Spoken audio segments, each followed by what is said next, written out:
Selain disorot lantaran prosesnya yang serba kilat, jalan politik Kaisang Pangarep dipertanyakan karena memiliki partai yang berbeda dari sang ayah, Presiden Joko Widodo yang bernaung di PDIP.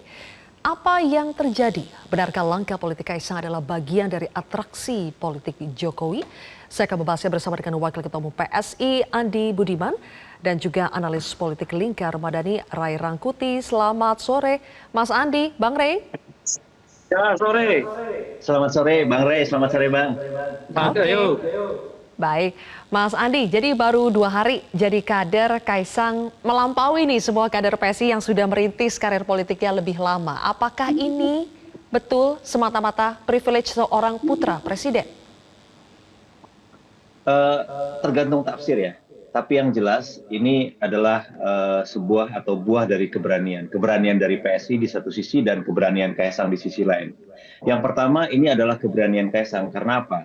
Sebetulnya kalau dibilang privilege, Mas Kaisang ini kalau ingin karpet merah atau sesuatu yang lebih enak, lebih mudah gitu ya, pasti akan bisa memilih partai yang sudah established.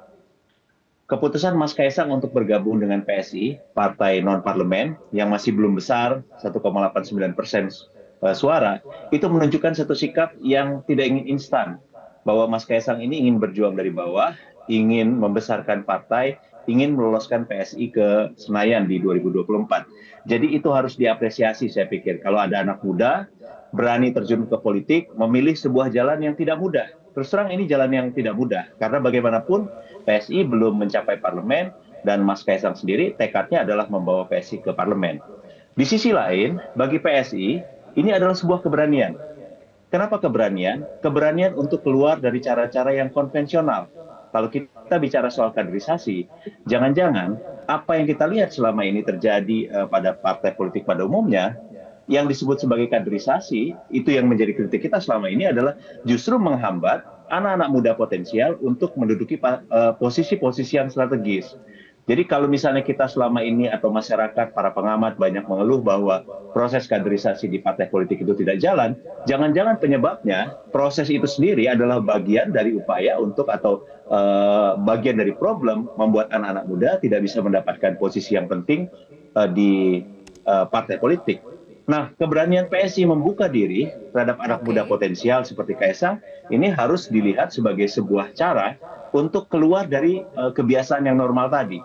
Keberanian untuk keluar dari situasi yang normal, karena kita tahu kondisi politik sendiri tidak dalam kondisi yang normal. Maka perlu sebuah keberanian untuk membuka diri, membuka peluang sebesar-besarnya bagi kandidat yang memang kita anggap baik, yang mewakili satu generasi. Jangan lupa Mas Kaisang ini mewakili satu generasi yang merupakan generasi terbanyak secara populasi dalam pemilu 2024. Iya, itu definisi keberanian dari sisi PSI ya. Oke, ngomong-ngomong soal keberanian nih Mas Andi, saya ingin tanya ke Bang Rey ya, soal definisi keberanian versinya PSI. Tadi disebut Kaisang berani karena memilih PSI yang partai non-parlemen. Meskipun punya privilege sebagai anak putra atau anak dari Presiden Jokowi. Sementara dari sisi PSI berani karena menjadikan anak muda langsung sebagai ketua umumnya. Apakah ini definisi keberanian yang tepat yang memang kita butuhkan saat ini di dunia politik, Bang Rey? Ya, nggak tahu kalau PSI memilih definisinya begitu ya. Ya sudahlah, kalau mereka mau memilih definisinya begitu yang disebut berani, ya nggak apa-apa. Bagi saya sih berani itu kalau misalnya mereka mengatakan kami tidak mudah begitu saja tunduk lurus kepada arahan Pak Jokowi kalau arahan itu tidak demi kepentingan bangsa dan negara. Nah, itu juga disebut dengan berani itu. Kami memilih pilihan yang boleh jadi berbeda dengan keinginan Pak Jokowi. Jika keinginan Pak Jokowi itu tidak kami lihat sebagai bagian dari kepentingan bangsa dan negara. Itu juga berani itu. Ya definisi itu ya banyaklah berani-beraninya. Apalagi definisinya banyak juga cerminnya gitu. Cuma kan saya mau mengatakan begini, yang disebut dengan proses kaderisasi itu bukan berarti menjemput orang yang di luar partai itu untuk kemudian didudukkan di dalam satu posisi strategis di internal partai politik. Kalau partai ini partai baru didirikan, baru didaftarkan kemarin, cara-cara seperti itu bisa kita maklumi. Tapi kalau partai ini sudah ikut pemilu, berkebetulan dalam pemilu tidak mendapat parliamentary threshold, tetapi mendapat apresiasi publik, ya mekanisme itu nggak tepat disebut sebagai proses kaderisasi. Proses kaderisasi itu ya satu pengalaman, penjenjangan, ya satu keterlibatan yang intensif di dalam aktivitas-aktivitas partai, di mana orang itu melalui pelatihan-pelatihan tertentu dapat memahami arah, tujuan, dan visi partai politik. Baik. Itu yang disebut dengan proses kaderisasi. Okay. Tentu dimulai dari jenjang yang paling bawah, ya. Dia anggota biasa dulu, kemudian dilihat bagaimana baktinya, prestasinya, langkahnya, dan sebagainya itu yang berkesesuaian dengan tindakan partai atau yang dapat menyumbang bagi kenaikan citra partai politik. Okay. Ya, baru kemudian dia mengikuti kita akan lanjutkan nanti, Bang Rey. Mohon maaf karena kita harus mengikuti jeda dulu untuk azan maghrib. Tapi menarik untuk kita bahas lebih jauh ya soal keberanian PSI. Apakah termasuk keberanian untuk meminta izin langsung ke Presiden Jokowi agar Kaisang mau jadi ketum, dan juga apakah ini adalah cara Jokowi untuk memutus rantai petugas partai dari keluarganya di PDIP. Kita akan bahas lebih jauh, pemirsa. Tepuk tangan yang meriah untuk Ketua Umum baru kita, Bro Kaisang Pangarep. Politik nasional makin semarak ketika anak kedua Presiden Joko Widodo, Kaisang Pangarep, dalam tempo singkat langsung jadi Ketua Umum Partai Solidaritas Indonesia menggantikan Giring Ganesha.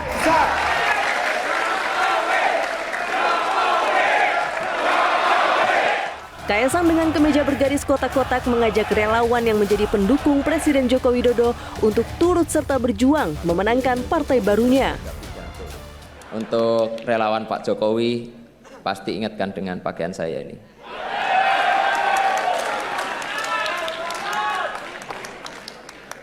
Pakaian yang menjadi simbol banyak hal. Simbol lahirnya gerakan relawan dalam peta politik Indonesia. Simbol persatuan antar kelas sosial, sederhana tapi menyatukan. Penuh warna tanda riang gembira. Harapan saya untuk relawan yang hadir bisa merasakan kegembiraan yang saya rasakan di PSI bersama-sama. Sementara itu bagi PSI, masuknya Kaisang Pangarep menjadi kader PSI bisa disebut sebagai hasil lobi yang berhasil. Bagaimana tidak berhasil karena satu keluarga Presiden Joko Widodo ada di PDIP, sedangkan hanya Kaisang yang di PSI. Dan juga nggak bisa, ada berbagai unsur yang nggak bisa kita atur. Jadi kebetulan memang akhirnya kemantapan itu didapatkan sekarang, tetapi interaksinya sebenarnya sudah lama. Nyamannya, rasa nyaman udah lama juga, sehingga kemudian berujung pada titik temu hari ini. Memang prosesnya kemudian jadi cepat, tapi gitu kali ya Mbak, anak muda kan kadang-kadang kejar-kejarannya yang lama gitu kan. Begitu udah jadi langsung ke akad nikah gitu, kira-kira gitu. Dalam pandangan pengamat politik Ujang Komarudin, langkah politik Kaisang Pangarep masuk politik dan menjadi Ketua Umum PSI merupakan sebuah strategi dari Presiden Joko Widodo sendiri. Ya, yang kedua tentu ada resistensi ya kalau misalkan Kaisang didorong di partai yang lain. Di partai lain tentu akan banyak penolakan kalau Kaisang jadi Ketua Umum PSI, begitu tidak akan ada yang mau.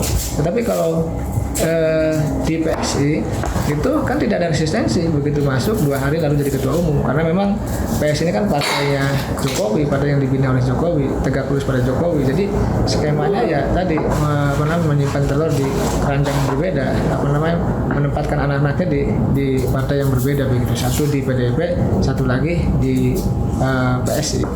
Sekjen PDIP Hasto Kristianto menjawab diplomatis tentang jalan ninja Kaisang dengan PSI. Hasto mengatakan jangan melihat politik dari panggung depannya saja. Bu Mega, Pak Jokowi itu krek ya, punya emotional bonding, punya desain masa depan. BRIN itu kan desain bersama-sama, Badan Riset Inovasi Nasional, punya komitmen. Jadi politik itu jangan melihat apa yang tampak di permukaan, lihat hubungan batin. Lihat komitmen terhadap masa depan, lihat komitmen terhadap rakyat Indonesia. Tanda Kaisang terjun ke politik ketika didekati oleh PSI untuk menjadi wali kota Depok. Namun langkah itu sepertinya harus tertunda karena Kaisang bertugas membawa lolos ambang batas parlemen. Soal menjadi wali kota akan dipikirkan lain kali. Kepada Bapak, saya ingin menyampaikan izin saya mau menempuh jalan saya, Pak.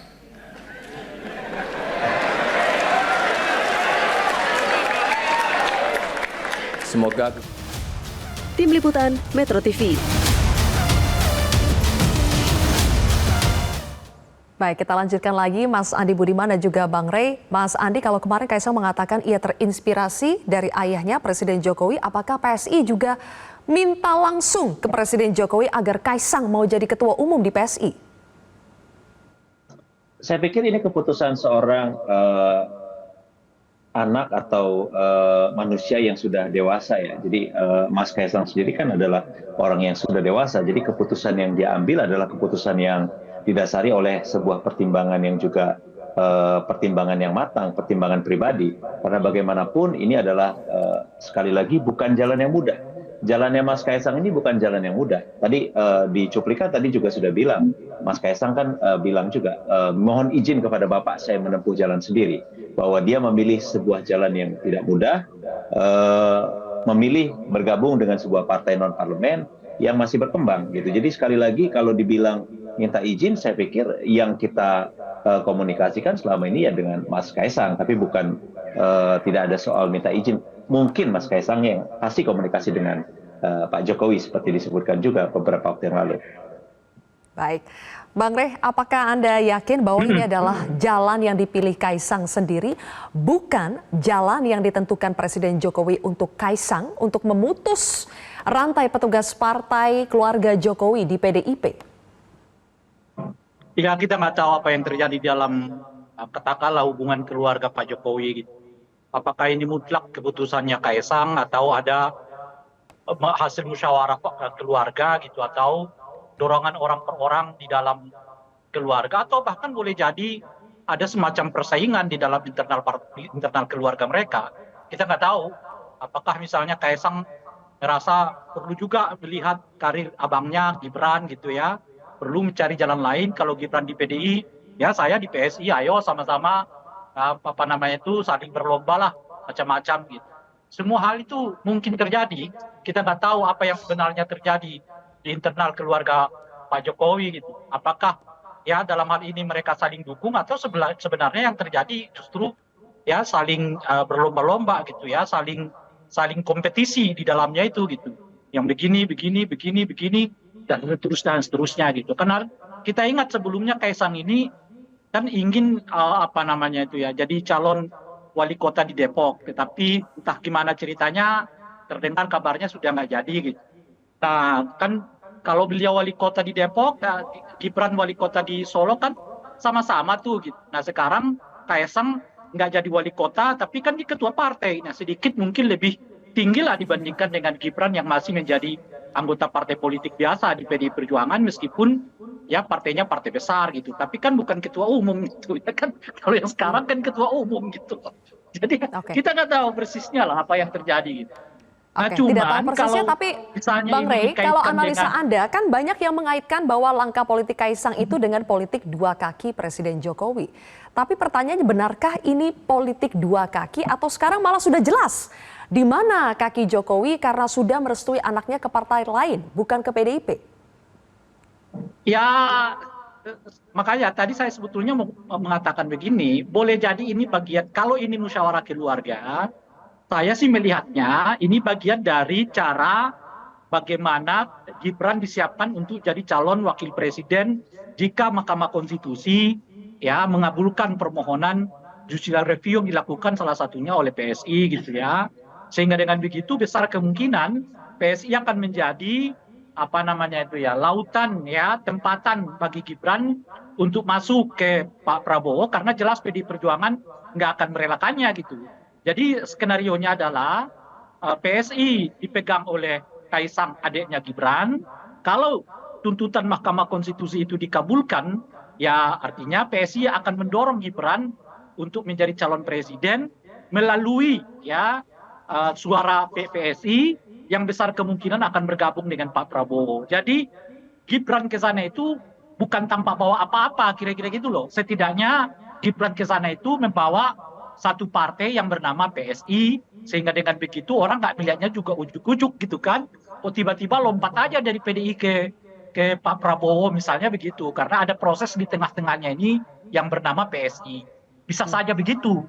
Kalau misalnya kita menyebut bahwa langkah yang dilakukan oleh Kaisang ini adalah langkah hasil dari musyawarah keluarga, kira-kira begitulah. Tapi kalau ini bukan hasil musyawarah keluarga, ya itu tadi, ini kompetisi. Ya Gibran di PDI-nya, Kaisang di PSI-nya. Ya kita akan lihat aja kiprah dua orang ini nanti di masa yang akan datang, khususnya setelah Pak Jokowi tidak lagi menjabat sebagai Presiden Republik Indonesia. Gitu. Oke. Mas Andi, benarkah ada skenario bahwa sebetulnya ujung-ujungnya PSI juga akan menjadi rumah buat Gibran yang mungkin nanti kalau judicial review batas usia capres itu dikabulkan, PSI bisa menjadi rumah juga buat Gibran untuk maju sebagai cawapres Prabowo? Saya rasa ini dua proses yang terpisah ya. Dari dulu PSI memang kita sering men-challenge beberapa aturan regulasi yang kita anggap menghalangi potensi anak muda untuk masuk ke level politik, baik itu di tingkat lokal maupun nasional. Jauh sebelum kita mengajukan judicial review terkait dengan batas usia calon presiden dan wakil presiden, PSI itu sekitar tahun 2019 itu sudah mengajukan judicial review untuk juga mengurangi batas usia untuk calon kepala daerah. Kita sudah melakukan itu. Silakan dicek di catatan di lewat Google, itu bisa kelihatan bahwa kita sudah melakukan itu. Intinya dari dulu kita memang percaya bahwa anak muda itu harus diberi kesempatan.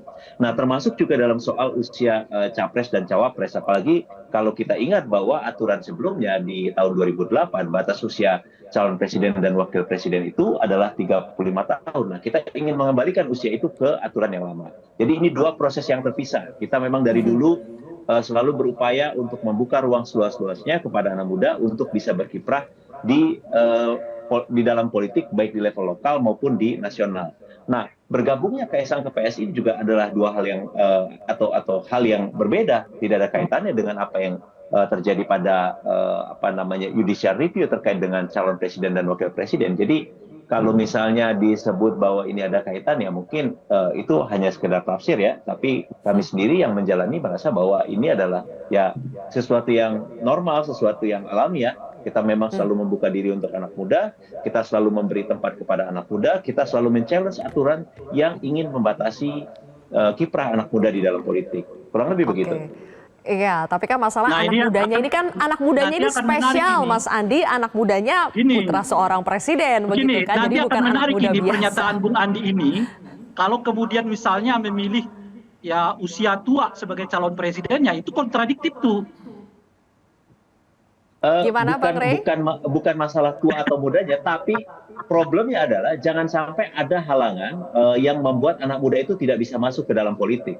Batas usia atas itu kan memang ada yang men-challenge ya, Bang Rey. Salah satunya kan karena banyaknya orang tua yang bertumpu di elit kekuasaan yang mengakibatkan kader-kader muda ini agak sulit naik ke atas gitu loh. Nah, itu yang kalau saya sih melihatnya salah satu yang menarik itu selain mengurangi batas minimal, mestinya PSI itu juga mengajukan batas maksimal supaya klub semua yang terlalu tua tidak lagi di politik, tapi juga jangan menghalang-halangi yang muda untuk masuk ke politik. Itu kan. Oke. Sebelum tapi dijawab kalau kita memberi batas minimal saja kita hilangkan, tapi tanpa menghilangi batas maksimalnya, yang mandek juga ujung-ujungnya. Oke, sudah agak melebar, tapi nanti kita kaitkan begini. Kita kaitkan begini saja, Mas Andi. Apakah kita ingin menakar langkah PSI berikutnya itu seperti apa? Apakah PSI bakal mendukung Prabowo atau bagaimana? Kita akan jeda terlebih dahulu, Mas Andi dan Bang Rey. Kita jawab, kita ulas lagi di segmen berikutnya ya. Tetaplah bersama kami di Prime News.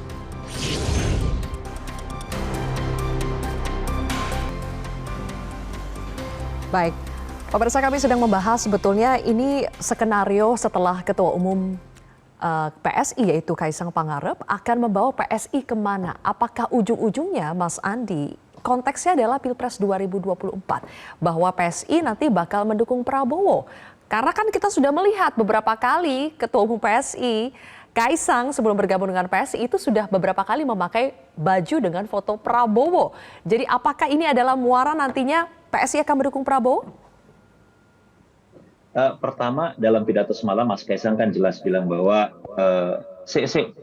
nanti dulu kita dengarkan dulu suara di bawah. Jadi kita sampai sejauh ini PSI belum mengambil satu sikap akan mendukung siapa.